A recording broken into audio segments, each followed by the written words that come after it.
ইংল্যান্ডের সাথে আমেরিকার কানাডার রক্তক্ষয়ী সংঘর্ষ হয়েছিল না? হয়েছিল। কানাডার সাথে সুসম্পর্ক হয় নাই? হয়েছে। দেশে দেশে কিছু গন্ডগোল হইতে পারে, সুসম্পর্ক তো হইল। ইরাক ইরান 8 বছর রক্তক্ষয়ী যুদ্ধ হয়েছে, ভালোবাসা হয়েছে না? সব দেশে হয়, হইতে হয়। স্বামী স্ত্রী কিলাকিলি হয়েছে, 3 মাস দেয়া সাক্ষাৎ পায়, ভালোবাসা হয় নাই? নতুন করে হয় নাই। আমার কথা হলো কি, যে পাকিস্তানের সাথে আমাদের 71 সালে কিছু মনোমালিন্য হয়েছে, অনেক মা বোন ক্ষতিগ্রস্ত হয়েছে, অনেক রক্তপাত হয়েছে, এদেশের অনেক কিছুই বিপর্যয় হয়েছে। সেই জন্য তারা কিন্তু দুঃখ প্রকাশ করছেন। আমি চাই এই বিশাল একটা জাতীয় ইস্যুকে সামনে নিয়ে পাকিস্তান বাংলাদেশের সাথে সুসম্পর্ক করতে গেলে তাকে আগে আসতে হবে। কথা ঠিক কিনা? আগে আসতে হবে, তাকে সরি বলতে হবে। তার অনেক অনভিপ্রেত যে সমস্ত ঘটনাগুলি পাকিস্তান আর্মিরা করেছে ক্ষমা চাইতে হবে, এবং যা ক্ষতি করেছে বাংলাদেশে ক্ষতিপূরণও তাদেরকে দিতে হবে। এবং সেই মর্মে যদি পাকিস্তানের সাথে সম্পৃক্ততায় বাংলাদেশের কোন দল যদি থাকে, ওই দলকেও একই অবস্থার মধ্যে তাদেরকে আসতে হবে। কথা কি বুঝে পারছেন? আসতে হবে। বাংলাদেশের সাথে শত্রুতা যারা করে, স্বাধীনতার সাথে সবকিছুর সাথে, তাদের অবশ্যই এই দেশের ভৌগোলিক পরিবেশ সবকিছু মিলিয়া সরি বলতে হবে।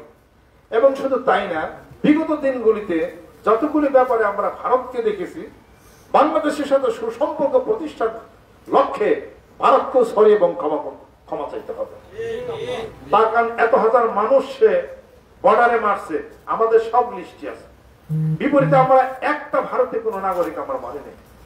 তারা রোমারিতে আমাদের কেন্দ্রের ভিতরে ঢুকে বিএসএফদেরকে, বিডিআরদেরকে, তখন তো বিডিআর ছিল, বিডিআরদেরকে তারা মারছে প্রথম ফার্স্টে। এরপরে বাংলাদেশের বিডিআররা তাদের সাথে যুদ্ধে নিবেদিত হচ্ছে রৌমারিতে, সবুজগঞ্জ, আপনার রৌমারি চিনেন কিনা? সেখানে আমাদের সাথে যুদ্ধে ওই বিএসএফ হারে গেছে। কথা ঠিক কিনা? ভারত এই পর্যন্ত খন্ড যুদ্ধে হেরেছে, রৌমারিতে আমাদের সাথে হেরেছে, পাকিস্তানের সাথে খন্ড যুদ্ধে ভারত হারছে, ভারত কিন্তু পারে নাই। তাহলে সে যতগুলো কাজ করেছে এবং বাংলাদেশের সাথে হিসাব করতে মিলে সব ইতিহাস আমাদের আছে। তারপরে অতর্কিতে সে পানি দিয়া 10টা জেলাকে সে ডুবাইছে, কত মানুষ মারা গেছে। এরকম কিছু অনভিপ্রেত কাজ ভারত করে আমাদের সাথে, সব লিস্টি রয়ে গেছে। আমাদের সাথে সুসম্পর্ক হোক, আমরা অবশ্যই চাই। আমরা তাদেরকে নিয়ে কোনো সময় বিরুদ্ধে কোনো কিছু আমরা করি না। তবে তারা যদি সুসম্পর্ক করতে চায়, ওয়েলকাম, আলহামদুলিল্লাহ, বর্ডার খোলা থাকবে, সুসম্পর্ক হবে এবং ভালো হবে। শিল্প সংস্কৃতিতে পৃথিবীর একটা দেশে আছে ভারত, সেটা হল সর্বোচ্চ। সংস্কৃতির দরকার এবং প্রয়োজন আছে। ভারতে আল্লাহর অলিদের সমাগম করেছে, সে আল্লাহর অলির এখানে আসছে। হ্যাঁ, আল্লাহ এবং বিশাল বিশাল আপনার শিক্ষা কেন্দ্র, যা কিছু ভারতে শিক্ষা, আপনার চিকিৎসা, সবকিছু হলো উন্নত। আমরা প্রশংসা করি, আমরা ভালোবাসি। কিন্তু তাদের মধ্যে যে মনোভাব, বাংলাদেশ ছোট, তারপরে মারিয়া চলে যাব, হ্যান ত্যান, এই যে একটা পাও যাতা দেওয়ার একটা যে স্বভাব, এই স্বভাব থেকে ভারতকে ঘুরে দাঁড়িয়ে সুন্দর ভালোবাসা, অতীতের কোন সমস্ত কার্যকলাপ থেকে ভারতকে ভালোবাসা দিয়া ওটাকে ক্ষমা প্রার্থনা করে সুসম্পর্ক প্রতিষ্ঠার জন্য আমি আহ্বান জানাই। কথা ঠিক করে বলেন? আমাদের দেশকে কোন দেশ চোখ রান নেবে, চাই চীনই হোক, আমেরিকাই হোক, যেই হোক, কখনো তো আমরা বরদাস্ত করবো না। এটা কোনোদিনই সেটা আমরা করবো না। বাংলাদেশ 71 সালে আমাদের শক্তির প্রদর্শন করেছি, আর 2025 সালে আমাদের শক্তি তো আরো বেশি বাড়ছে। জনগণ ঠিক কিনা? আমার কথাটা হলো কি, ফান্ডামেন্টাল কথা হলো এই, মূল কথা হলো এই, যে আমি সবার সাথে সুসম্পর্ক রাখতে চাই। আমার দেশের সম্মান বিক্রি করে দিয়া না। আমি আমার দেশের কথা বলি, আমার দেশের সাথে সম্মান শ্রদ্ধা রক্ষা করে পৃথিবীর যে কোনো দেশ আসবে, ওয়েলকাম, সুন্দর ভালো অবস্থানে।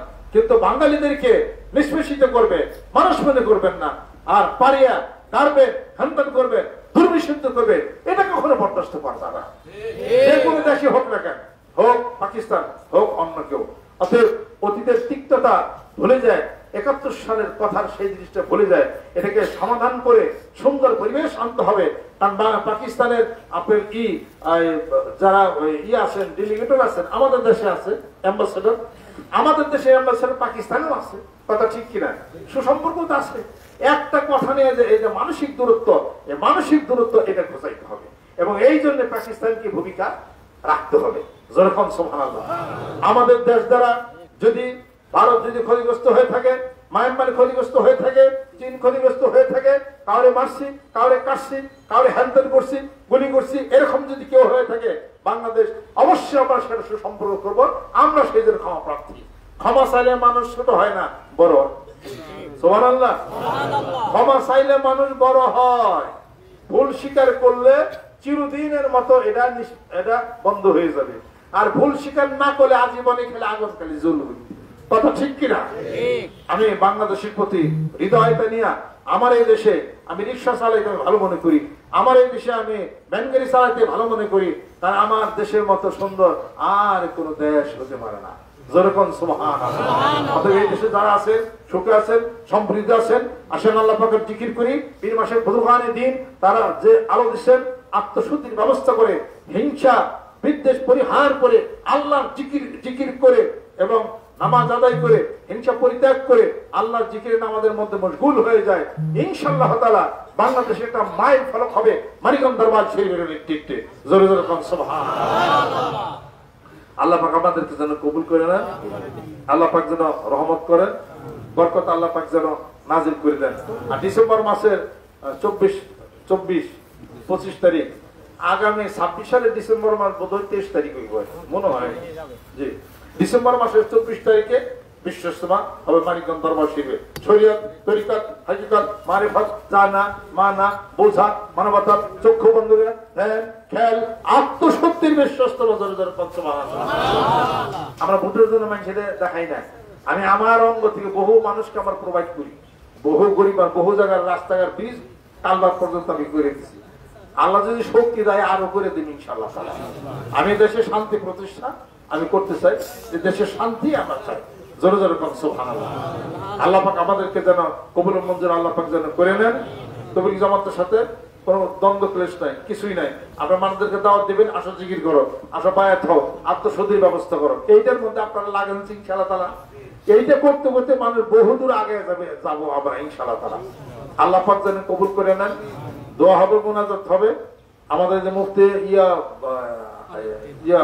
আলাউদ্দিন সাহেব আছেন, উনি এক মাদ্রাসার শাইখুল হাদিস বর্তমানে, জি কোন মাদ্রাসা আসছে, কামেল মাদ্রাসা হলো প্রিন্সিপাল, আবার শাইখুল হাদিস অনেক বড় বড় আলেমিন। আরেকজন বড় একজন আলেমিন ওয়াইজিন আছে, ওনার ওয়াজটা আপনারা সব সবাই শুনে থাকেন, কথাবার্তা বলে থাকেন আর কি। আল্লাহ পাক যেন কবুল করে নেন, রহমত করে দেন। ওনারা আপনাদের সাথে পরিচয় দিলে এই 10 মিনিট করে দুইজনের কুক আর কি, ওরা ওনাদের সম্বন্ধিত। এরপরে দোয়া মোনাজাত হবে। এরপরে আপনারা আবার 15 তারিখে মানিকগঞ্জ দরবার শরীফে দোয়ার মাহফিল আপনারা যাবেন। আর সবাই একটা কথা খেয়াল করেন, আমি যে সমস্ত রোগের চিকিৎসা গুলো দিই আপনারা এগুলা লক্ষ্য করে আপনারা খেয়াল করেন। ঠিক আছে, আপনারা খেয়াল করেন, যদি পেটের ক্যান্সার থেকে বাঁচতে চান পেঁপে খান, মূলা খান। পেটের ক্যান্সার থেকে বাঁচতে চান পেঁপে খান, মূলা খান। প্রত্যেকে আমলকে বহেরা রাত্রিতে ভিজে সকালবেলা লাল পানি দেয়, পানিটা খায়, ইনশাআল্লাহ তাআলা ক্যান্সার থেকে বেঁচে যাবে। যে চিকিৎসাগুলো আমি দেই, এই চিকিৎসায় আপনারা যদি থাকেন তা আশা করা যায় আর কিছু আমল আছে, তাহলে দীর্ঘ হায়াত আমরা পাবো। দীর্ঘ হায়াত আল্লাহ আমাদের যাবেন ইনশাআল্লাহ। আপনি দিবানা জিকির করেন আর হায়াতের সেবা নিয়ে খান, এটা হায়াতের সেবা নিয়ে খান, ওরা ঠিক হয়ে যাবে ইনশাআল্লাহ তাআলা। আর যারা আইবিএস এর সমস্যায় যারা ভোগেন তারা হোমে একটা ওষুধ খাবেন, নাকজুকম, আর পানি বেশি বেশি খাবেন, পেঁপে লাউয়ের তরকারি খাবেন, পেঁপে লাউয়ের তরকারি তারা খাবেন। আল্লাহ পাক অসীম বেশি ঠিক, আল্লাহ পাক আল্লাহ হেফাজত, আল্লাহ পাক হ্যাঁ লিভারের সমস্যার জন্য রাত জাগেন না, ভিটামিন বি কমপ্লেক্স খাইবেন, বিকলিক সিরাপ সকাল বিকাল খাইবেন। আর এখানে লাল ওষুধ আছে, হাইড্রোসিম আছে, খান। ম্যাক্সিমাম 30 রাত্রিতে খাইবেন। আর ভোর থেকে আমলকি বহারা রাত্রিতে ভিজে শুইবেন, সকালবেলা পানি খাইবেন, ইনশাআল্লাহ ঠিক হয়ে যাবে। যেমন এনে হার্টের অসুখ আছে, এই সব অসুখের চিকিৎসার এনে আছে, ওষুধ আছে, আপনারা নিয়ে আপনারা খান, আল্লাহ পাক যেন কবুল করেন। আল্লাহ পাক আল্লাহ ওলি বানান। আমাদের এর মধ্যে আলাউদ্দিন সাহেব যারা ওয়াজ বয়ান করেন, আল্লাহ দিয়ে দিতে পুরা ভাত হয় ওই কুরসিতে হেডিং টু হেডিং আরে মাসুনার কইলিও আব্বা সর্বদিন আমারে ডিস্টার্ব করে বাড়িতে।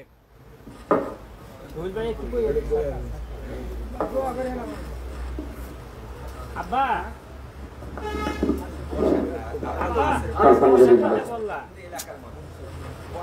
আলহামদুলিল্লাহ রাব্বিল আলামিন والصلاة والسلام على إمام الأنبياء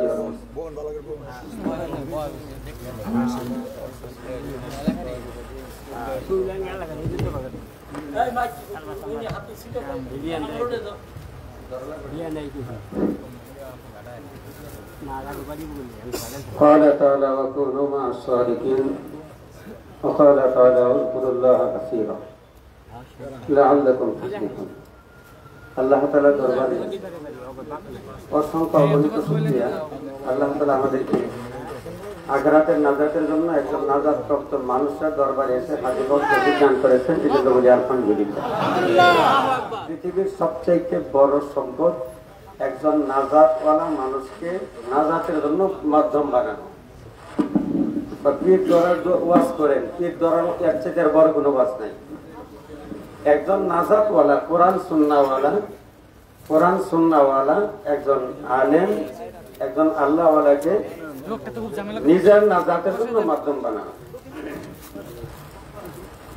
তো আমি আসলে আজকে প্রায় 7 বছর ওয়াজ করি না।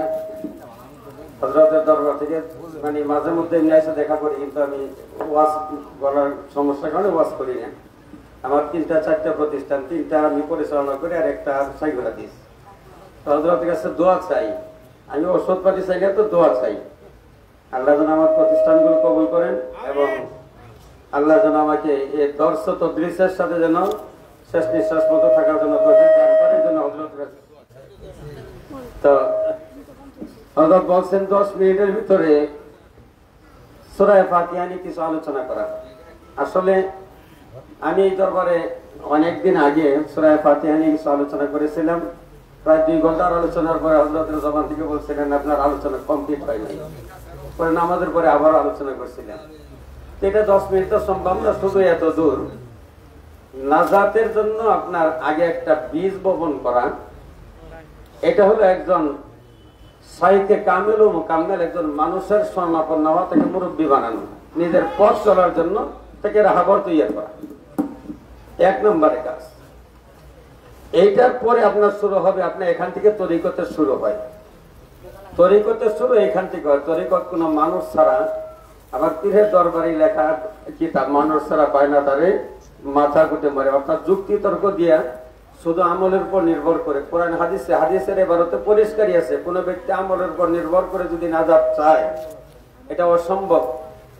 আমলের উপর নির্ভর করে নাজাত চাবে না। তবে নাজাত চাওয়ার মাধ্যম হলো একজন আল্লাহর ওলিকে ওসিলা করে যদি কেউ আল্লাহ দরবারে নাজাত চায়, আল্লাহ তাআলা মানুষটাকে নিশ্চিত নাজাত করে দেন। জোরে বলুন সুবহানাল্লাহ। হযরত থানভী রাহমাতুল্লাহ আলাইহির দরবারে এক ব্যক্তি গিয়ে বলতেছেন যে আমার একটা শেয়ার মানুষকে আমার পছন্দ হয় না। সেটা কি? এক জামানা সোবতে বা আউলিয়া বেদরাসদ সালে তো আত বেরিয়া।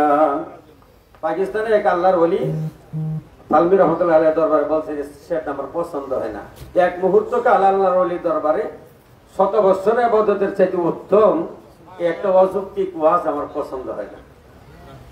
আসলে বাস্তবতা বোঝা কঠিন। হযরত থানভী রাহমাতুল্লাহ আলাইহি সংক্ষেপে বলতেছে, একটা দমক দিয়ে বললেন, বেওকুফ নাদান, এটা যিনি লেখছেন খুব আন্দাজ ছোট করে কম করে লেখছেন।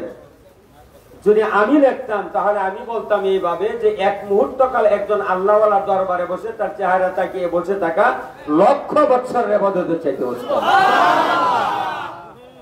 এটা হলো সবচেয়ে বড় কথা। কোরআন শরীফের আয়াতের ভিতরে বারবার বলছেন, নবীর দরবারে বসো না তো আল্লাহর দরবারে বসলা, নবীর কথা শোনো না তো আল্লাহর কথাই শুনলা, নবীকে ভালোবাসলা না তো আল্লাহকেই ভালোবাসলা। নবী আমার 1500 বছর পরে চলে গেছে, পয়গম্বর বলেন আমি উত্তর সুরি রেখে গেছি। উত্তর সুরি কারা? সাদিকিন। তারা সাদিকিন কাদেরকে বলে? যারা মুখে যা বলে বাস্তবে তা করে, এরা হলো সাদিকিন। মুখে নামাজের কথা বলে নিজে পড়ে না, নিজের তরিকতের কথা বলে নিজে পড়ে না, নিজের তাজকিয়ার আলোচনা করে নিজে করে না, এ সাদিকিন না কাযিবিন। ওকে, কাযিবিন। সাদিকিন ঠিক ওই ব্যক্তি যিনি তরিকত করেন, যিনি নাজাতের আমলের কথা বয়ান করেন এবং নিজে করেন, তাকে বলে সাদিক। উনি সাদিকের অন্তর্ভুক্ত, বলেন তার অন্তর্ভুক্ত হও। কেন হবে? মিশকাত শরীফের হাদিস। আপনারা আলহামদুলিল্লাহ একজন আহলে ইলমের দরবারে আসছেন, আলহামদুলিল্লাহ। আমি এখানে রওনা হওয়ার আগে বুখারীর এক খাতারে প্রশ্নের উত্তর লিখলাম। প্রশ্ন করছিলাম ওহী কত প্রকার, ওই কি কি? তার উত্তরে 7 কিসিমের এক প্রকার হলো ওহী। এই জগতে নবী এবং রাসূলদের জন্য ওহী সত্য স্বপ্ন একটা ওহী। আলহামদুলিল্লাহ। অনেক পীর মাশায়েখ আমি দেখছি কোরআন হাদিসের ইলম খুবই কম, তরিকতের ইলম আছে, কোরআন হাদিসের ইলম কম। আলহামদুলিল্লাহ মানিকগঞ্জ দরবার শরীফের যিনি কর্ণধার আপনার আমার শাইখ, আলহামদুলিল্লাহ যথেষ্ট ইলমের মালিক, আলহামদুলিল্লাহ। আর ইলম না থাকলে পরে তরিকত ধরে রাখা যায় না, তরিকত ধরে রাখা যায় না। তরিকত ছিটকে ফেলে দেয় তরিকত থেকে। সবচেয়ে বড় শত্রু একটা আপনার ভিতরে নফসে আম্মারা, এটাই ফেলাই দেয়, দূরের সাথে নাশা লাগে না। এই জন্য তরিকতের যিনি কর্ণধার হবেন ওনার আহলে ইলম হওয়ার দরকার। উনি একজন আহলে ইলম। আমি এই যে মাত্র 12টার সময় খাতাটা দেখলাম, স্বপ্নের একটা প্রকার, সত্য স্বপ্ন নবীদের জন্য ওহী।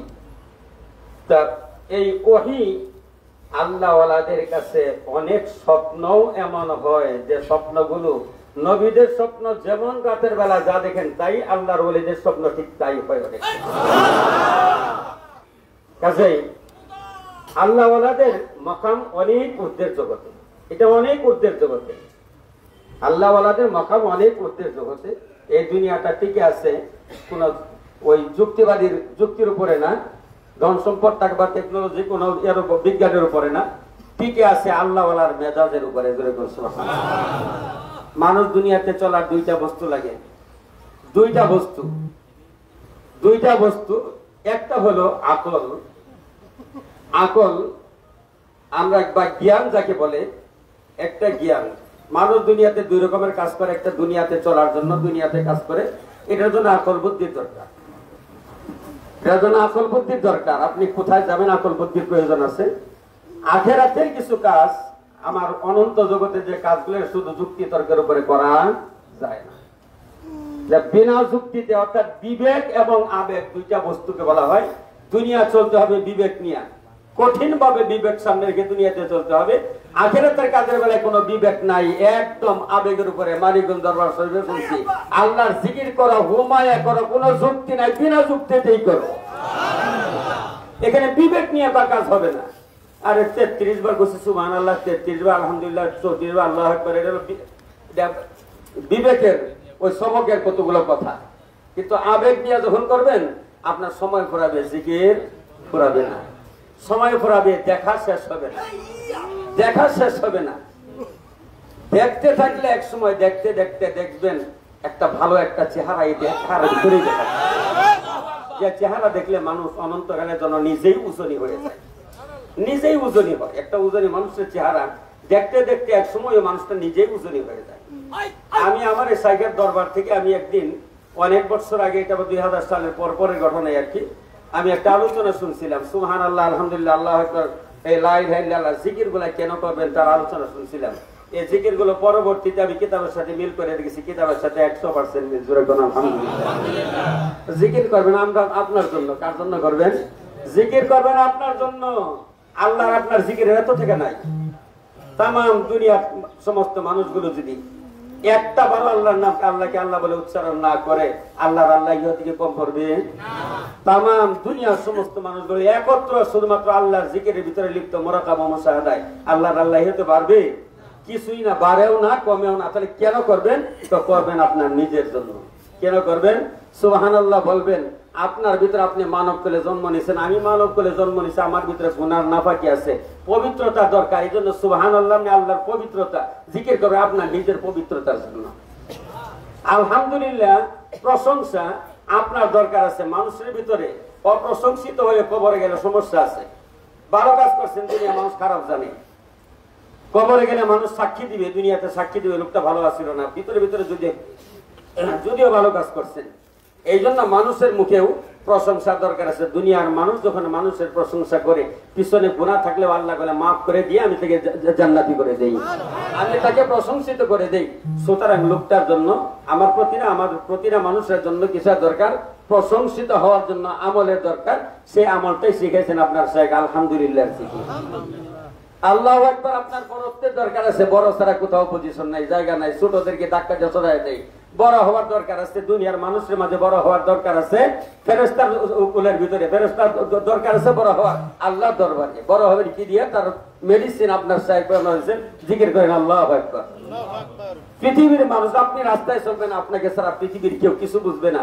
আপনার জন্য আপনার দরবারে আল্লাহর ওলির দরবারে এক ব্যক্তি আসছে, আয়সা বলতেছে, হযরত আপনার দরবারে আসছি একটা অভিযোগ লয়ে। কি? দেশে তো অনাবৃষ্টি, ইস্তিগফার করো। আরেকজন আসছে অভিযোগ লয়ে, কয় কি জন্য? কয় আমার সন্তান নাই, কয় ইস্তিগফার করো। আরেকজন আসছে, কয় আমি অভাবী, কয় ইস্তিগফার করো। তো এক মুরিদ বলতেছে, কমেলেমের মুরিদ, তো কয় আমার কিরকম মাথা নষ্ট হইল নাকি, একবার অনাবৃষ্টির অভিযোগ নিয়ে আসে, কয় ইস্তিগফার করো। আরেকজনে নিয়ে আসছে নিঃসন্তান, কয় ইস্তিগফার করো। আরেকজন অভাবী, ওসে ইস্তিগফার করো। তো সবগুলো এক মেডিসিন দিলেন। কারণটা কি? উনি কারণ কোরআন শরীফের আয়াতের দ্বারা দিলেন, ইস্তাগফিরু রাব্বাকুম ইন্নাহু কানা গাফফারা ইউরসিলিস সামাআ আলাইকুম মিদরারা ওয়া ইউমদিদকুম বিআমওয়ালিন ওয়া বানিন ওয়া ইয়াজআল লাকুম জান্নাতিন ওয়া ইয়াজআল লাকুম আনহারা। সুবহানাল্লাহ। দলিল দিলেন। এখন আমার কথা যেটা, সেটা হলো কোরআন শরীফের দলিল আছে। আল্লাহওয়ালাদের দরবারে আপনার কোনো অভিযোগ থাকলে এত কিছু দরকার পড়ে না। আল্লাহওয়ালা যদি মঞ্জুর করে না, বস আল্লাহ মঞ্জুর করে দেন। তো আপনারা তরিকত, এই মানুষগুলো তরিকতের বাইরে, সব মানুষগুলো তরিকতওয়ালা। এই তরিকতে ঢোকার পরে আপনার কিছু কাজ করতে হবে। এই কাজের শুরু করছেন আল্লাহ তাআলা কোরআন শরীফের ভিতরে সূরা ফাতিহা সর্বপ্রথম আয়াত আলহামদুলিল্লাহ দ্বারা। আমি কথাগুলো বলি যেগুলো আমি কিতাবের পৃষ্ঠা থেকে, এটা তাফসীরে বাইজাবির এবারতের তরজমা বলতেছি। তাফসীরে বাইজাবি, তাফসীরে হাবি, তাফসীরে সাবি, এরকম তাফসীরে বড় বড় কতগুলো কিতাব আছে। আমি 28 বছর তাফসীরে বাইজাবি নিয়ে বাংলাদেশ বেসরকারি কওমি মাদ্রাসার সর্বোচ্চ তাফসীরে বাইজাবি 28 বছর পড়াইছি। কাজে কিতাব থেকে বলে আল্লাহ যোগ্যতা আছে, কিতাব থেকে বলতেছি, কিতাব থেকে বলতেছি। সেটা কি? তরিকতওয়ালা যখন হয়ে গেলেন, আপনার এক নম্বরে কাজ হলো করা, জিকির করা। এটার দলিল আলহামদুলিল্লাহ, কোরআন শরীফের সর্বপ্রথম আয়াত, জোরে কোন আলহামদুলিল্লাহ। তরিকত যারা করে এদের 3টা স্তর পাড়ি দিতে হয়। কয়টা স্তর? একটা সর্বপ্রথম স্তরের নাম হলো সুলুক। সুলুকের স্তরে কাজ হলো শুধুমাত্র জিকির, বিনা যুক্তিতে, গণনা ছাড়া, তসবিহ ছাড়া, হাঁটতে চলতে ফিরতে আল্লাহর নামের জিকির। এটা হলো সুলুকের কাজ। সুলুকের জগতে যারা চলে এদেরকে বলে সালেক। আর এই জগতের কাজ হলো জিকির। এই জগতের কাজ কি? জিকির।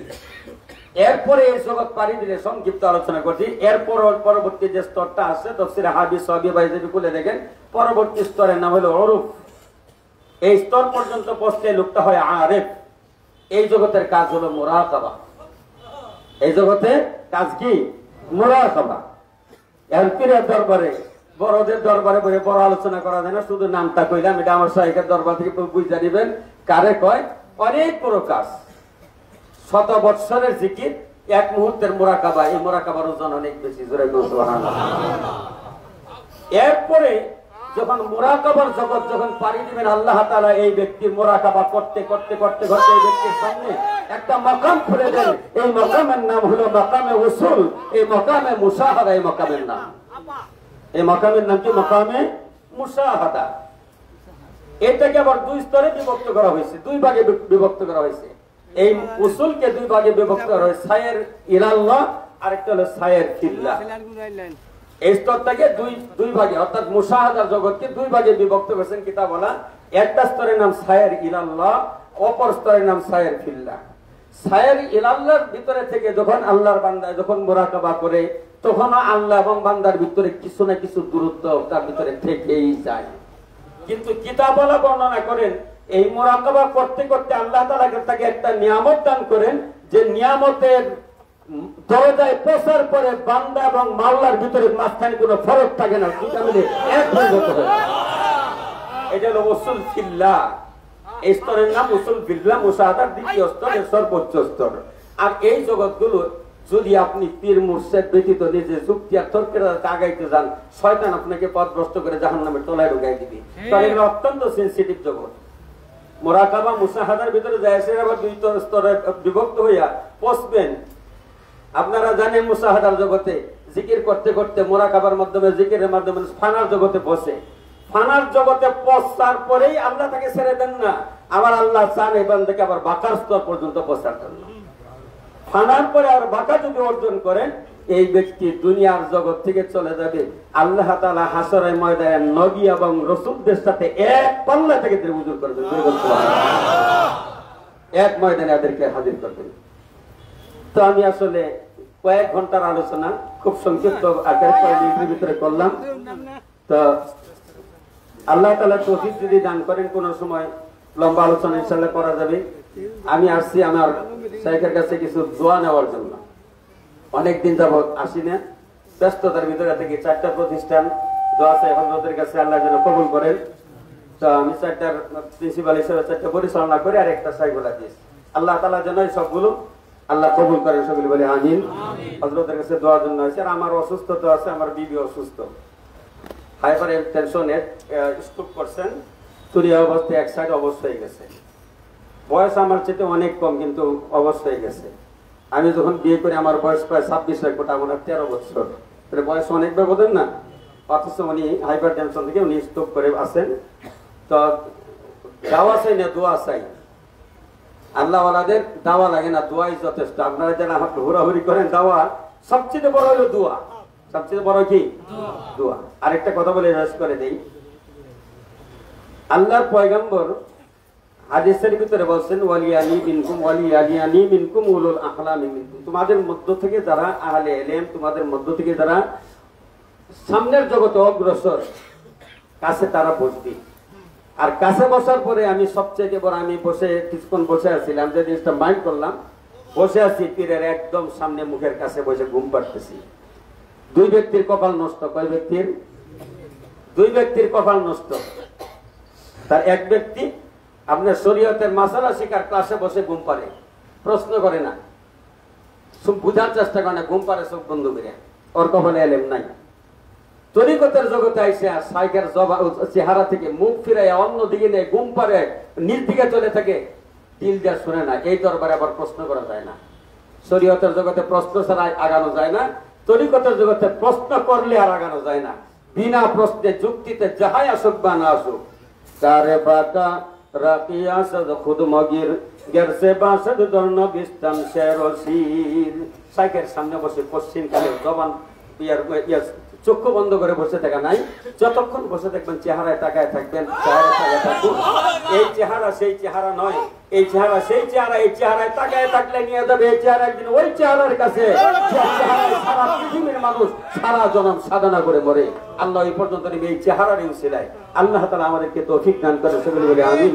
ওয়া আখিরু দাওয়ানা আলহামদুলিল্লাহি রাব্বিল আলামিন, ওয়াসসালাতু ওয়াসসালামু আলা আশরাফিল আমবিয়া ওয়াল মুরসালিন সাল্লাল্লাহু আলাইহি ওয়া আলা আলিহি ওয়া সাহবিহি আজমাইন। আসসালামু আলাইকুম ওয়া রাহমাতুল্লাহ।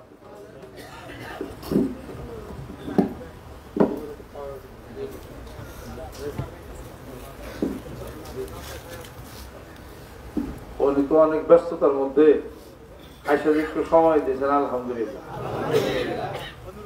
তরিকতের রাস্তায় তরিকতের শুধু বয়ান করা, তরিকতের রাস্তায় শরীয়ত ঠিক রেখে তরিকতের বাস্তবতার বয়ান করা খুব কঠিন কাজ, বিশাল লাগে। এটা বিশাল লাগে যে কি একটা ওয়াজ বয়ান, এটা খুব সাংঘাতিক একটা জিনিসই দেয়। বাকাবিল্লার দেরায়াত দেরাসাত, এই দেরায়াতের জগতে যে সে পুষলো বাকাবিল্লা, বসেন বসেন, এই সময় তো বান্দার সাথে আল্লাহর কোনো মানে পর্দায় থাকে না। খুব কঠিন একটা জিনিস এটা। এটা একজন আলেম ব্যক্তি, ওনারা যদি এই জিনিসের ব্যাখ্যা করে সমাজে বুঝাইতে পারেন, এটা স্বর্ণ সমতুল্য বক্তব্য। মানিকের দরবারে আলহামদুলিল্লাহ, বসেন বসেন বসেন বসেন কোথাও পরে। মানিকের দরবার শরীফে এরকম বক্তব্য দেওয়ার মানুষ আল্লাহ পাক কিছু কিছু বানাইতেছেন, আলহামদুলিল্লাহ। আমরাও চাই যে শরীয়তের মধ্যে হলো তরিকত, শরীয়ত না থাকলে তরিকতে কাজ করতে পারবে না, হাকিকতে কাজ করতে পারবে না। এই জন্য বলা হয় লা ইয়াহসালুল ইলমু যাহিরু ইল্লা বিবাহসিন ওয়া লা ইয়াহসালুল ইলমুল বাতিনু ইল্লা বিসুবতিন। আর এই যে বান্দার সাথে যে আল্লাহর একটা সান্নিধ্য হলো, এখানেই তো হাদিস শরীফের মধ্যে আসছে মা ইয়াযালু আবদি ইয়াতাকাররাবু ইলাইয়া বিন নওয়াফিল হাত্তা আহবাবতু ফাইজা আহবাবতু ফাকুনতু সামুল্লাযী ইয়াসমাউ বিহি ওয়া বাসারুল্লাযী ইয়াবসিরু বিহি ওয়া রিজলুল্লাযী ইয়ামশি বিহা।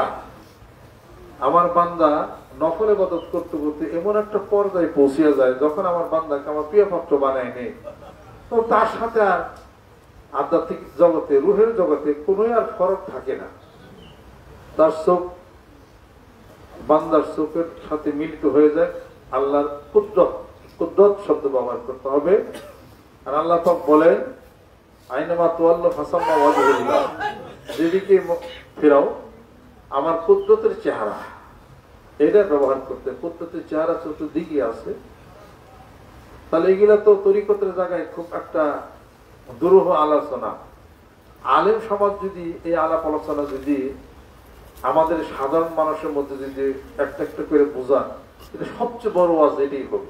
কারণ আমি তো বলি, ওলামা একদম যখন বলবেন তখন মানুষ বলবে না এটা কোরআন হাদিস তো দলিলই দিতেছে, এটা ঠিকই আছে। শুধু তরিকত আপনি কোনদিন বুঝাইতে পারবেন না, শুধু হাকিকত মারিফত বুঝাইতে পারবেন না। বুঝতে বুঝতে মানুষ অন্যদিকে যাবে না। শরীয়তকে কামেলের জন্য হলো তরিকত, হাকিকত, মারিফত কথা ঠিকই আছে। নামাজ আপনি পড়বেন, আমি পড়বো নামাজ, নামাজটা হুজির করবে হবে যে কেমনে, এটা তো হাকিকত না থাকলে, তরিকত না থাকলে তো আপনার নামাজ আপনার সহি শুদ্ধই আপনি কবুলিয়ত সালাত আপনার হবে না। সিহাত সালাত, কবুলিয়ত সালাত। যার কারণে হযরত ওমর রাদিয়াল্লাহু আনহু বলছিলেন যে আমি ওমর আমার জীবনের সমস্ত আমলগুলি যদি বরবাদ হয়ে যায় আর 2 রাকাত নামাজ যদি কবুলিয়ত হয়, তা আমি ওমর আমার মাফের জন্য কাফির হয়ে যাবে। সুবহানাল্লাহ। কাজে আল ওয়াহয়ু ওয়া কালামুল্লাহ আল মুনাজ্জালু আলা আম্বিয়াইহি, এটা তো লুগাতান শারআন আর কি, যাই কিছু হোক।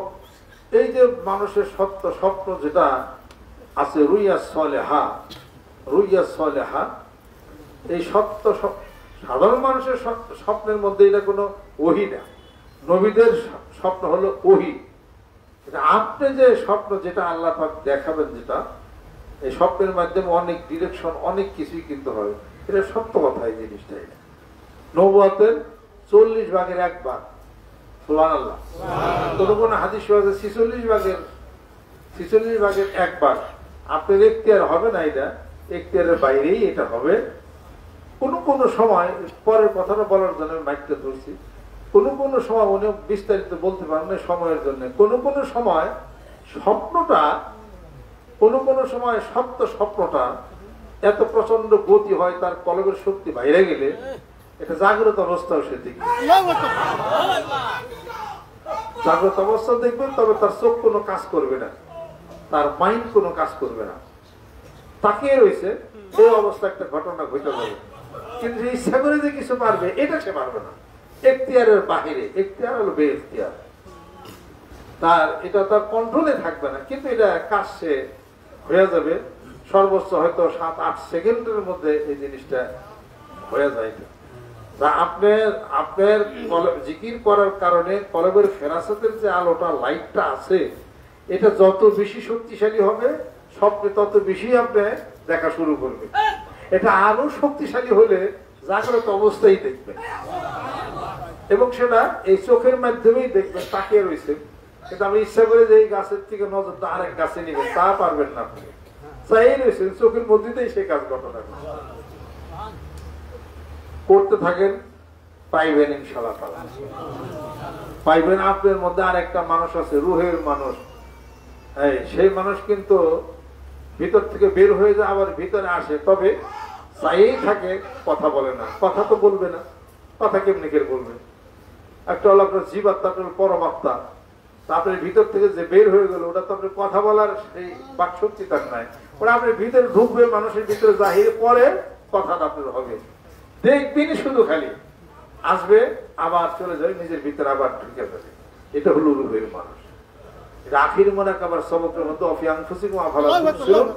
এটার মধ্যে এটা সাধনা করতে করতে এটা পাওয়া যাবে। মেহেরবানি করে কেউ কাছে কইেন না, এরা বললে পরে এই জিনিসের সম্মান মর্যাদা নষ্ট হয়ে যাবে। আপনি এটা পাইতে অনেক কঠিন একটা সময় আপনি হয়তো পার করতে হবে। আর নিজের ধরা দেন না, ধরা না দেওয়া হলো সবচেয়ে বুদ্ধিমানের কাজ। ওই ওই ওই নেতা সবচেয়ে বড় নেতা যে তার ক্ষমতা থাকা সত্ত্বেও ক্ষমতা খাটায় না, সে হলো সবচেয়ে ক্ষমতাবান নেতা, যে ক্ষমতা আছে খাটায় না। আল্লাহ যারা দিছে কিন্তু প্রকাশ করে না, আরো বাড়বে, আরো বাড়বে, এটা প্রকাশ করবেন না, চোখ থাকেন, দেখতে থাকেন ঘটনা। আল্লাহ পাক যেন কবুল করে নেন। আমি ওলামাদের মধ্যে কাজ করতেছি, মানিকগঞ্জের ওলামাদের সংখ্যা একটু কম। কেলে মনে করেন যে আমি শিক্ষিত মানুষ, ব্যবসায়িক মানুষ, বিভিন্ন মানুষ, তারা এখানে আলেমের সংখ্যা বেশি দেখি, ইয়া তো তালেমের সংখ্যা বেশি দেয়। তা আলহামদুলিল্লাহ ওলামাদের সাথে আমি আরো 12 ইন্টিমেসি করতেছি, কারণ আলেম ওলামা বক্তব্য কথা দিলে ওটা খুব অথেন্টিক হবে। সুবহানাল্লাহ। আল্লাহ পাক যেন কবুল করে নেন ওনাদেরকে, ওনার মতো আরো যারা আছেন সবাইকে। আমরা আমাদের দরবার আসলে আপনারা কথা বলবেন, যা সত্য জেনে বুঝাই দিলে মানুষ ইনশাআল্লাহ তাআলা বুঝবে। শরীর ঠিক রাখতে হবে, 5 ওয়াক্ত জামাতে নামাজ। আল্লাহু আকবার।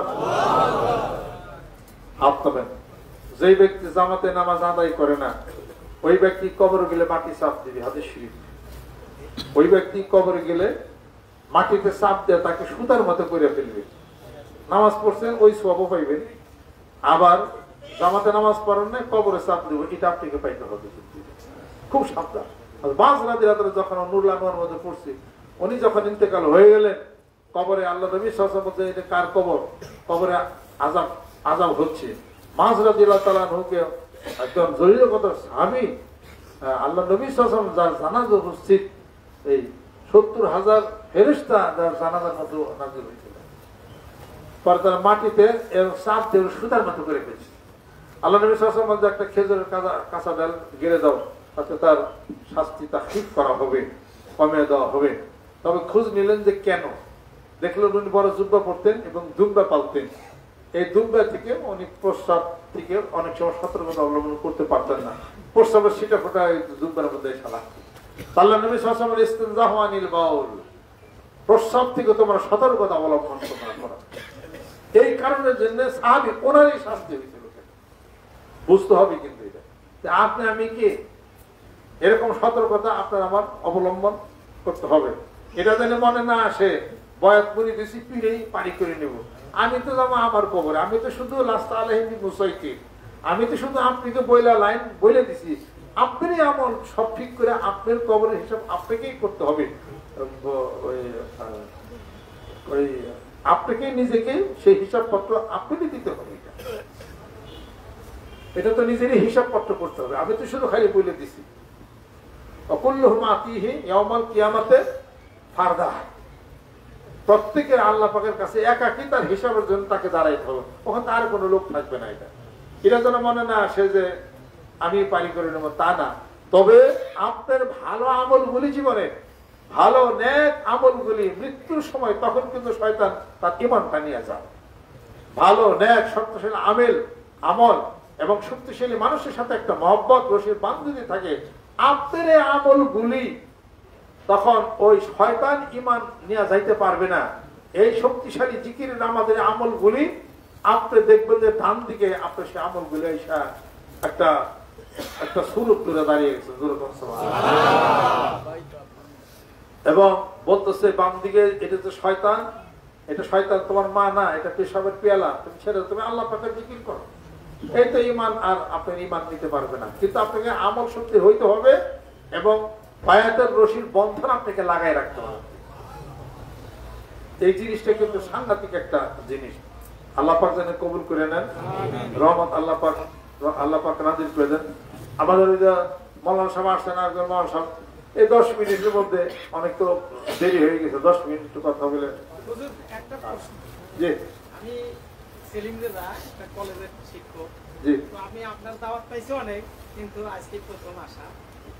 স্থানীয় অনুষ্ঠানে অংশগ্রহণ করেছি দু একটা, কিন্তু আমার ছেলে একটা মাত্র ছেলে। জি জি ওই ছেলের পেট খারাপ, মানে খাওয়ার আগে মুখ পিছনে ওই স্বাস্থ্য রুগ্ন সুখ। এই বিষয়ে একটু যদি পেট খারাপ না? পেট মানে মানে ও সব, ও এটা বয়স কত? বয়স 13 বছর।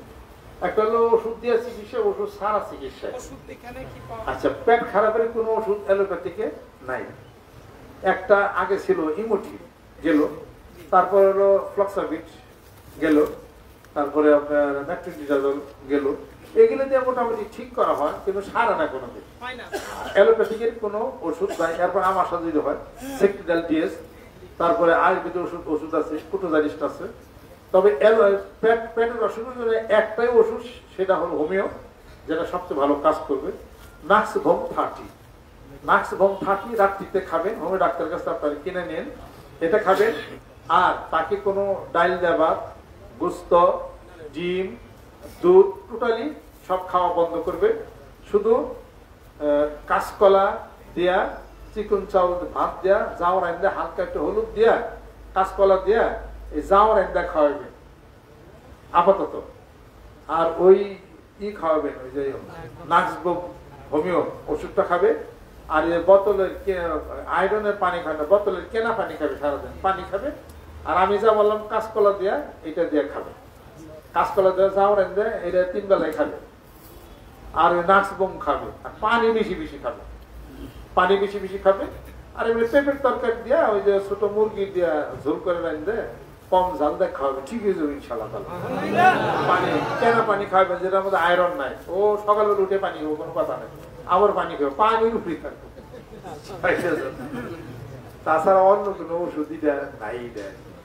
যারা পেটের সমস্যা ভোগেন তাকে ওষুধ হলো একটা। আর যদি ভালো নাই করাবেন, তাহলে আমি জেনে থাকি ওনা আসেন, আর 1 দিন 2 দিন থাকেন, ঠিক হয়ে যাবে।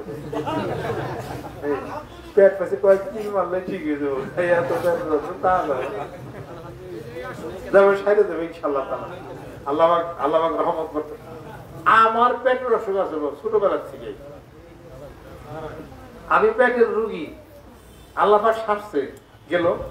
আমি হাঁপানির রুগী, রাজ্যের বয়ে থাকতাম, আল্লাহ পাক সারে। এক পাগলে দরবেশ বাংলা করে পয়সা দিচ্ছে। তা আমি বলে যে খাইবার আমি দেবো না, মা ফিলাইছে, এই খাইবার দিবাই না, মোরে খাইবার দিবা, মোর হাঁপানি উঠছে, মুই একালে খাইতাম না, মোরে একটা ট্যাবলেট এনে দিতে পারবা। আমি কি ট্যাবলেট? ব্যান্টুলি। তখন যে ব্যান্টুলির নাম আমি শিখলাম। আমি তো দোকান বন্ধ হয়ে গেছে, পরে 2জন লোক পাঠাই দিলাম মানিকগঞ্জ বাজারে। আমি ওই দোকানে, বণিকের দোকানে ভাবি যাই, লাঠি সিঁড়ি দরজা ভেঙে গেলে ওষুধ আনবি, চোর দেয় রাখা ভাই, দরজা লাগতে গেলে খাই, রুগী মেরে গেলে ওষুধ দেন। পরে ব্যান্টুলি আনছে, আইনে দিছি, আমি এটা খান। তুমি বলে ব্যান্টুলি আইনে দিলা, মোর হাঁপানি রোগ, যাও তোমার দোয়া করলাম, হাঁপানি হারিয়ে যাইবে। আবার তোর তো যাই হোক আর কি, আপনার কাছে কইলাম, পাগল যখন কইছে কাম নিচা এই। আর আপনার একটা জিনিস আমার কই দিলেন নিয়ম, ওইটা পালন করার পর থেকে 2 দিকে 2 সত্যি তো শেষ। ওর যে ঠান্ডা পানি, ফ্রিজের পানি, গোসল, এটা করে গেছে এই দিকে জন্ম যাবে। এর আগে ইউনিকনসেন্সেরিটেড, ফাইলেন, ফ্যামিলি ফাইলেন, থ্যাংলে, প্রমুখ প্রমুখ, ইটা ওটা হ্যান ত্যান, আরেক ধরনের হাহি ওষুধ, কোনটাই বাদ কিনে, কোনটাই কামা নেই। তাহলে এটা কি ঘটনা কি আল্লাহ। পরে হে পাগল গেছে, মুই বাড়িতে যাবো পরের দিন সকালে, টাহা নিয়ে দাও বারিস্টার সবার নিকট থেকে। পর আব্বার কাছে গেছে, আব্বার তো টাকা আছে, মাফি তো শেষ, টাকা তো কম কম, যাও নিয়ে দাও গা। এই পরে নিয়ে দিলাম, পরে এই পাগলের পাখি ওটা লাঠিটা ঘুরে আলো রে দরবেশ তার নাম টাহা দিছ মু টাহা গুনতারি, তুমি টাহা গুনিয়ে দাও। পরে ও টাকা গুনে দিলাম, কত টাহা দিছ? আমি এত দিছ আপা। এ হালার হালা টাহা কম দিছ কা? আমার কইতাছে এই হালার ঘর টাহা কম দিছ কা? আমার মা মিলে তো শেষ হয় কম করবে এত দিও দেবে। পরে আমার পকেটে 50টা বাইর করে দিছি। আমার হুজুর আপনি নেন, তুমি ওর 50 টাকা দিলা, যাও তোমার আমি 20 দিয়ে দিলাম। মনে মনে কইলাম চান্স তো যায়, তখন তো মাহফিল চলে বাচ্চা আব্বা জীবিত। আমার সব মুরিদরা কি এরা বেচতে যায়, মরে একলা বেচতে দিলে কাম হইবে? তারা কি মোর টাকা দিছে? এরা মোরে টাকা দিতে হ্যাঁ ব্যাগুন বেচতে দিব মই? আমি তো তাগো পক্ষে আমি আরো 50 টাকা আপনাকে দিলাম। তুমি ব্যাগুন পক্ষে 50 টাকা দিলে, ওই ব্যাগুন খবর করে দাও, ব্যাগুন জান্নাতে নিয়ে গেল, সব জান্নাতে যাইবে। আর কিছু আবার এই যে পকেট সুর টাকাতে কিছু কিছু আহে আবার এটা চুরি দাঁড়ি হয়ে যায়। তুমি কইলে কাম হবে? সব জিকিরের মধ্যে একজন চুর যদি থাকে সব জান্নাতে যাইবে। আমার যদি ফেরেশতা যদি আটকে উঠকে দেয় তখন কি করা দেবো?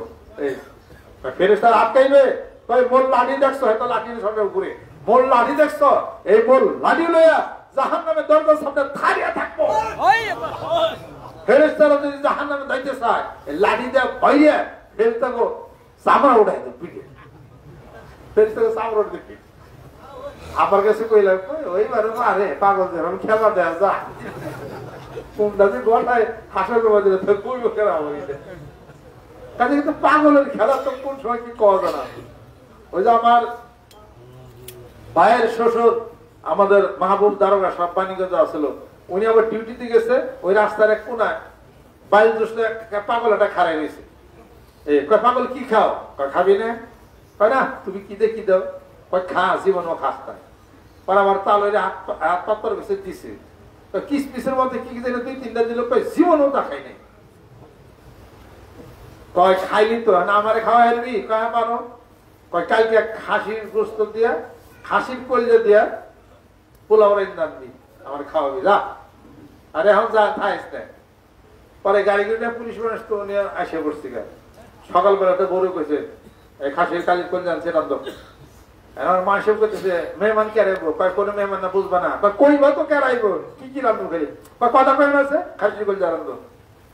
দুপুর যায় বিকাল যায় ঘরে রান্নাবার করলে তো মেহমান কো কথা কয় না, তুমি খাইবা? কয় না।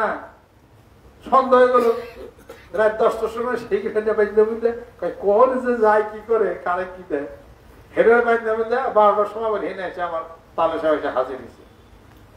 হ্যাঁ এই পাগল আর নাই, কতদিন মানিগঞ্জ থেকে গেছে, বলিতে সমস্ত জায়গা তন্ন তন্ন করছে নাই। কি বললেন জানি না আল্লাহ পাক কার জবানে কি রাখছে, তাই না? মানুষ এই করে তারা রাজুলান নাহিফা ফাতাজদারিহি ওয়া ফি আসওয়াদিহি আসাদুম মাজিরুন। কাজীটা তো বোঝা তো যায় না, এটা তো জানাতে যাবে না। এটা আল্লাহ পাক যেন কবুল করে নেন, রহমত বরকত আল্লাহ পাক যেন নাজিল করে দেন। কাজে এই যে মানুষগুলো আসে এনে আইলেও কিছু মানুষের চিকিৎসা হইবে। দলিল আছে আমার কাছে, দলিল ছাড়া কম না, পরে কম শিখবে দত করতেছে। হাদিস শরীফের মধ্যে আছে যদি কোনো ব্যক্তি আয়াতুল কুরসি পড়ে আল্লাহ তার হেফাজত রাখে, তার বউ, তার পোলাপান এবং তার আশেপাশে যারা থাকে হেব। তাহলে দলিল পাইছেন? আমি তো আয়াতুল কুরসির মধ্যে সারাদিন থাকি গেবি, তাহলে এতগুলা মানুষ জিকির আজকে আয়াতুল কুরসি পড়তেছে না, তাহলে এখানে আইলে এবার অসুখ বিসুখ এমনি তারা হারবে। যেখানে মজমা হয় জিকির আজকে আল্লাহ পাগলেরা যায়, আরে ওই টিউবওয়েলের পানি খাইছে বিসমিল্লাহ, পুকুরের পানি খাই, তাহলে ওই দিয়ে চিকিৎসা তো মানুষ। আমার তো মানুষের জিকির একটা ধাক্কা ভাইব্রেশন আয়াতুল কুরসি জিকির আজকাল হতে ওই এলাকার বাতাসটা পবিত্র হয়ে গেছে।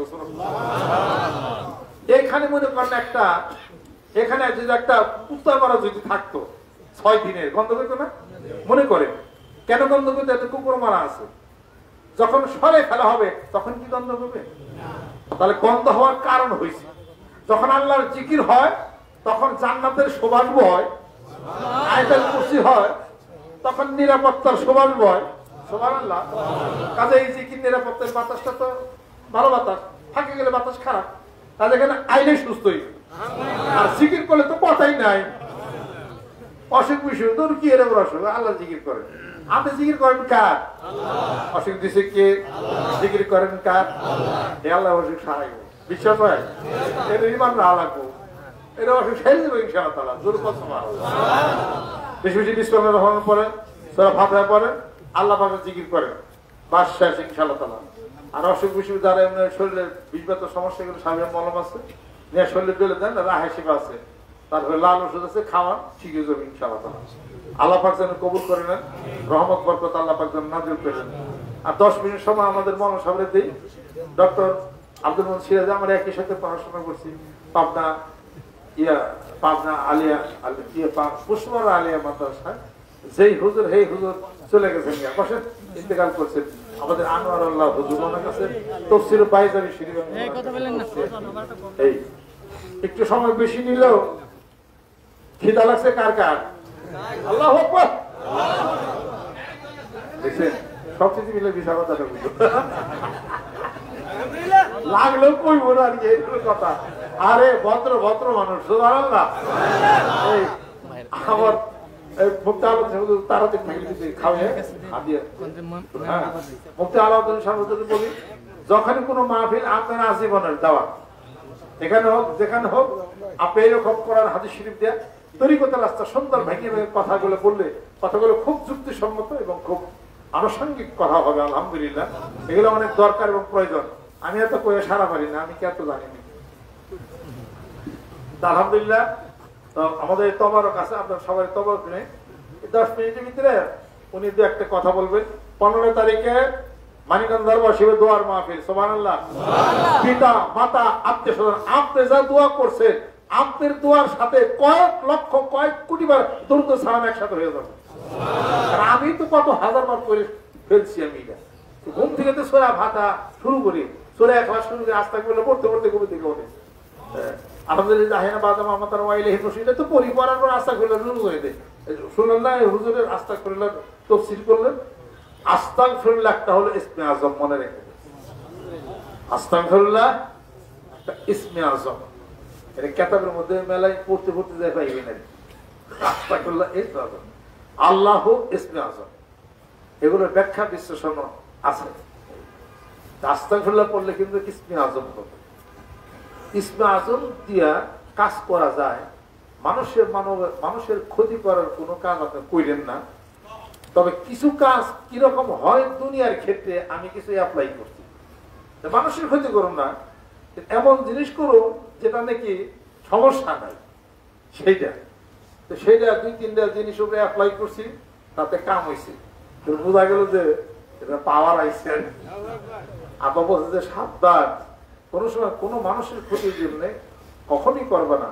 যা কিছু হবে মানব কল্যাণে ভালোর জন্য করবা, তাহলে আল্লাহর কাছে কিন্তু তুমি আটকা থাকবা। কোন এক আল্লাহর অলিত্বই কিন্তু শেষ হয়ে গেছিল। সে তার ইসমে আযম যে সে হযরত মূসা আলাইহিস সালাতু ওয়াস সালামের সে মানে বদ্ধ করা শুরু করছে, বলং বিল বাউ। পরে শেষ পর্যন্ত আল্লাহ পাক তার ব্রেন থেকে আল্লাহ পাক উঠিয়ে নিয়ে গেছে। নবীর বিরুদ্ধে কথা বলে না, তাও বউর দালালি খেয়েছে, বউ টেহা দিছে তারে, বউ টেহার দালালি খেয়ে কাম দায় করছে। তখন আগে সে ভালোই আছে, দেখছেন নি কারবার, ওই বলে ঘুষা চাল। সেটা খাটাইলাম আমি একটা শিশু গাছের উপরে। সেই শিশু গাছ শেষ, খাটা ওটা নারকেল গাছের উপরে, নারকেল গাছ শেষ। খাটলাম আরেকটা সবুজ গাছের উপরে, ওটা শেষ। তারপরে আরেকটা আম গাছ, ওটা শেষ। এখন এটা তো প্রমাণ হয় মানুষের খাটাইলেও মানুষ, কিন্তু সেটা তো একটা জিনিস ভিতরে রেখে যদি আপনি কাজ করা শুরু করে দেন, ওটার ক্ষমতা তো ওটা কমে যাবে। ওটা পরে তোমার করছি আমি দোষ, কাম ভালো না। একটা মানুষের একটা এই এরপরও তারপরেও জিনিসটা বাদ দিছিলাম কথা ঠিক। তারপরে একটা চ্যালেঞ্জের মোকাবেলা হয়ে গেল। কোন এক জায়গার কোন এক জেলার একজন লোক সে চ্যালেঞ্জ করে বসলো আমার সাথে, শক্তি যদি থাকে আমাকে হ্যাপ জ্বালাই নেওয়া যাবে, আমার শক্তি দিতে থেকে তারে আমার জেলায় আমার ব্যক্তি মানিক দরবার নিয়ে আসবে, এটা একটা কতলনি, এটা না বিড়িগিরি। আমি কি একটা শুরু করে দিলেন আপনারা, আব্বা মাইয়া ভালো হলো আমাকে কয়, এটা না করলে উপায় নেই। পীরের ছেলে বিষয় বৃত্তান্ত অত কি জানে, এই ধরনের কথা আলাপ আলোচনা শুরু করে দিচ্ছে। আমি কি জানি কি বুঝি, আমার বাপে কি দিচ্ছি আপনার কাছে প্রচার করবো, আমার দরকার আছে কোনো, এটা এদিকে প্রচার করে দিচ্ছি। এটা আমরা যা বললাম ছেলে যা, শেষে খাটিয়ে দিই। পরে এই 8 দিন 10 দিন 15 দিন যায়, আপনার কিছু তো হইতেছে, অপেক্ষা কর। একদিন হঠাৎ করে এসে বাংলা করে এসে হাজির, কি মনে করে আসলাম না, এসে পারলামই না, আইলাম যে কি নিয়ে তা তো বুঝতেছি। এই আইসা হয়েছে আমার মাদ্রাসা আবার এক গাড়ি টিপ দিয়ে দিয়ে গেল আর কি, বুঝতে পারে না কাম সারা, এরা আমি নিজে আসলে খেয়াল করতে পারি না, এটা ওর দফা সারা টিকে নাই তো, 1 বছরও টিকে নাই। অল্প বয়সের মানুষ, এগুলো কি আলাপ আলোচনা করা ঠিক নাকি? শেষ কাজে গিলা এটাও ঠিক না। এটা মানে এটা অস্ত্র চালাইলে পরে, এই জিনিস অস্ত্র এমন চালাইলে পরে মানে লন্ড ভন্ড হয়ে মানে কিনেতে কি হবে, এগুলো ঠিক নাই। কিন্তু ওই সমস্ত জিনিস আসলে করা ঠিক। তার কইলাম যে কাজটা এটা সাংঘাতিক কি কাজ, এটা আইসে তো আইসি, নষ্ট চাইছি, কমাতে চাইছে, লন্ড ভন্ড মানে শেষ হয়। যা যা কিছু করছিল এটা ওরা হ্যান্টার যা মেনে গেছে, সবই শেষ। এটা কাম দায়িত্ব মনে হলো এই জিনিসটা, এটা অন্য একটা জিনিস, এটা তো কোনো কুফুরি টুফুরি কিছু না, ছোট্ট একটা শব্দ। এটা ওই আস্থা করলে মনে করি আল্লাহ হয়ে একটা শব্দ আর কি। আল্লাহ তো সবাই কয়, নিয়ম আছে না, নিয়ম কেরা জানেন, নিয়ম কয় কেরা, এটা আল্লাহ তো সবাই কয়। আল্লাহ বলতে হবে কোন সময়, এটা কয়জনে জানে, এটা বলতে হবে কোন সময়, বলতে হবে কেমনে, এটা তো জানা দরকার আছে। দরব কি, দরব তো জানতে হবে আপনি, সেই জিনিসটা আপনাকে খেয়াল করতে হবে, এটার মধ্যে তো আপনার সেটিং দিতে হবে। আপনার শুধু আল্লাহ কইলে আপনার তাই না, 10 কেজি দুধ নিয়ে যান, না নিয়ে জাল দেন গা, পিঠা বানান। আপনি বানান না জানলে দুধ পিঠা হইব? দুধ 10 কেজি বড় জিনিসটা, পিঠা বানান বড় জিনিস, পিঠা বানান দুধই বানান নাকি? আমি আপনাদের ক্ষেত্রে আরজ করতে চাই, এই আস্তাগফিরুল্লাহ পড়েন, এটা ইসমে আজম শুরু করেন, আমল শুরু করেন। শুরু করার পরে প্রয়োগ কেমনে, এটা হলো পরের জিনিস। এই আমল একটা, এই আমল আছে 2 বছর 3 বছর 5-7 বছর যেতে পারে, যাওয়ার পরে একটা জিনিস হবে, একটা লাইট আলো হবে, তারপরে সেই জিনিসটা একটা হিসাব পত্র মধ্যে মিলবে। কইলেই খালি কাম হয়নি না, কইলেই কাম হয় খালি। এগুলা হলো অন্য জগতের কথা খেয়াল করছে। যারা হয়তো এই জগতে নামবেন যে আমার এটা নামা দরকার, তারা ত্যাগী মানুষ যদি থাকেন, তারা কইলে রাখতে, তারা কইলেন আপনি এটা ভালো কাজের মধ্যে এইটা খাটান। আলহামদুলিল্লাহ, আল্লাহ হেদায়েত দাও, আল্লাহ কাজ করো, আল্লাহ কোরআনের এই কাজটা করো, হাদিসের এই কাজটা করো, এই যে কাজ তুমি করো। যত ভালো কাজে শক্তি খাটান যায়, জোরে জোরে কাজ সুবহানাল্লাহ। 2 আর কয়টা কাজে খাটাইছে, আরেকটা কাজে খাটাইছিলাম, ওই পোলা গেছিল আমেরিকা, এগুলো আমি করি না, বাদ দিছি, আস্তাগফিরুল্লাহ। এইগুলা বাইরে প্রচার করো না। পোলা গেছিল আমেরিকা, নাম করবো না, মেয়েরে বিয়ে করে থেকে গেছে।